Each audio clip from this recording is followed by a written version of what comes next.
Chapter 10 Force and Newton's laws of motion. Force.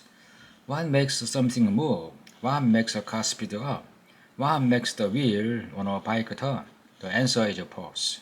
A force is a push or pull, and force is required to change the motion of an object.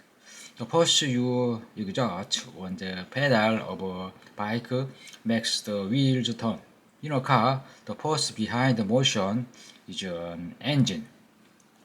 Force always has magnitude, size, and direction. Forces can set an object in motion or change the speed and direction of motion. Movement doesn't have to be moving from one location to another. It can also be changing the shape of something.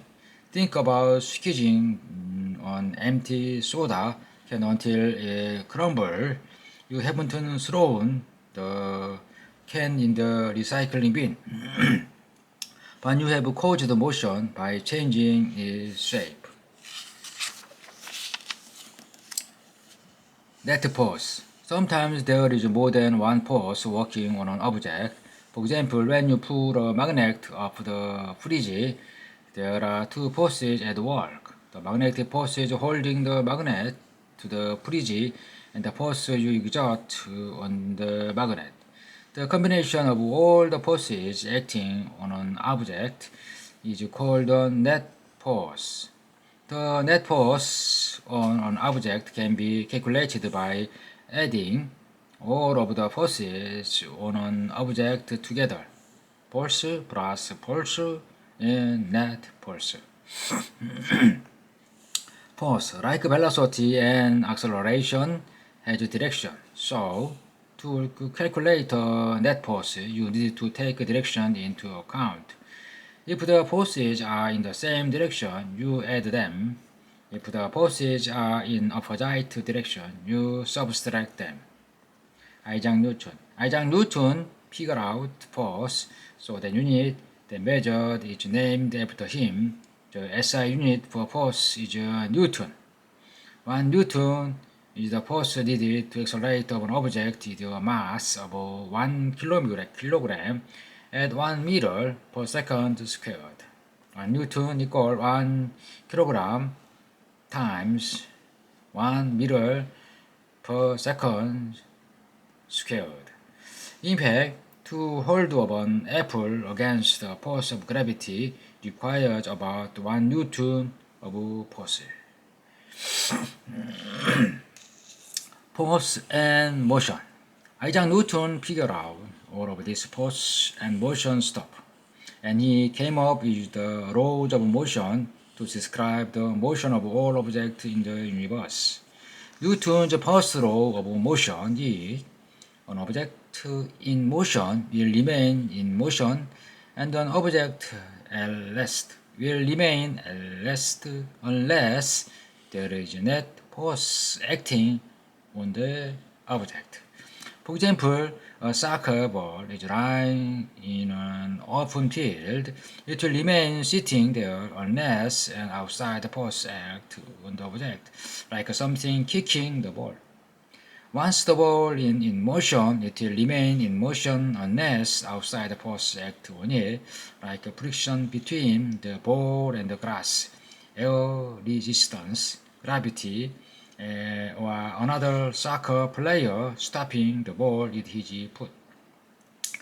On the other hand, if you kick a ball in deep space, it will keep going until gravity from a star or planet bend its path.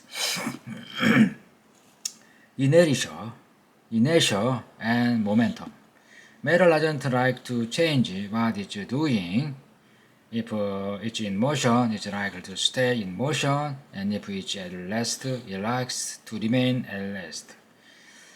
Inertia is matter's resistance to change in motion. Matter will remain at rest or in constant motion unless acted on by an outside force. That's why Newton's first law is sometimes referred to as an law of inertia.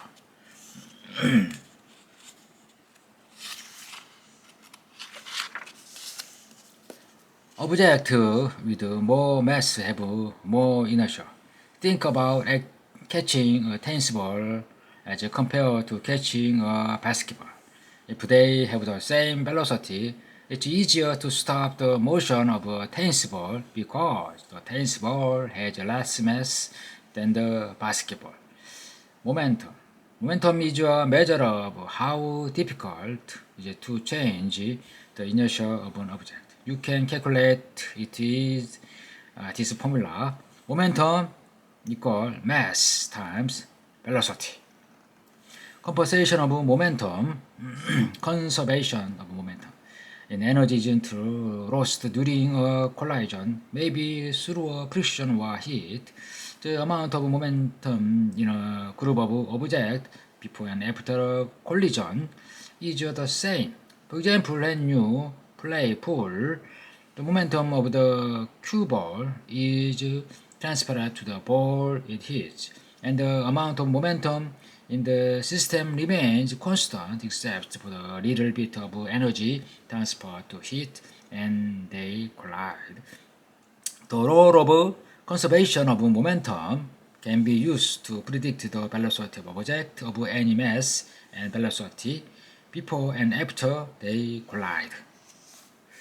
Newton's second law of motion. Newton's second law of motion is the acceleration of an object is equal to the net force of an object divided by the mass of the object. Newton's second law basically says the more force is applied to an object, the faster it will accelerate. It also says that the more mass an object has, the more force will need to accelerate. The relationship between force and acceleration is often expressed like this. Acceleration equal net force per mass. Net force is sometimes abbreviated as F net. You can also use our algebra skills to rearrange this formula to find the net force. Net force equal mass time acceleration. Think about pushing a shopping cart and pushing a car. If you apply the same amount of force to both, the shopping cart will zoom up, but the car wouldn't move. So, a larger mass will accelerate less if the same amount of force is applied.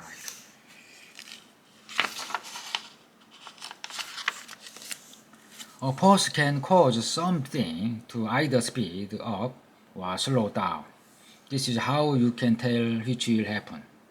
When the net force and therefore acceleration is in the same direction as the velocity, the object will speed up.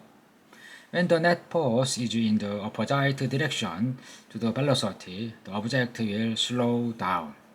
When you are coasting on a bike with the wind and your back, the net force is in the same direction, so you accelerate forward. Don't forget that. Acceleration, final velocity minus initial velocity per time. Acceleration is related to force because velocity is motion and the force caused motion. When you are coasting on a bike against the wind, the net force is pushing in the opposite direction, so you slow down. Unbalanced force. Balanced force.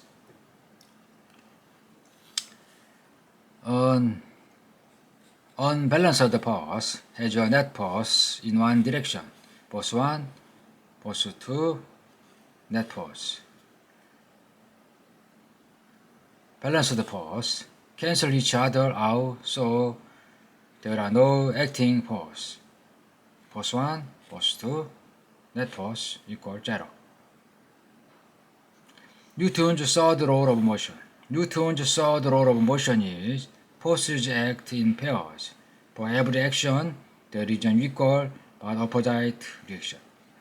Imagine holding a bowling ball near your chest and throwing it forward. you can probably shove it a few feet, but it also shoves you backward. Newton's third law refers to equal size of force and opposite direction of force, meaning the size of force on the bowling ball equal the size of the force on your body. The direction of the force on the bowling ball forward is opposite of the direction of the force on your body backward. Coupled forces are called action relation pairs, and they have equal but opposite forces. You exert a force when you land on a trampoline, and the trampoline exerts an equal but opposite force on you, sending you up into the air. Newton's third law also applies to running. When you strike the ground with your foot, you exert force on earth, and earth exerts equal but opposite force on you, propelling you forward. So if you exert a force on earth, how come earth doesn't also move? Remember Newton's second law. The acceleration of an object is equal for the net force on an object divided by the mass of the object. Because Earth is so much more massive than we are, the same force that causes Earth to accelerate doesn't really affect us much, but it's there.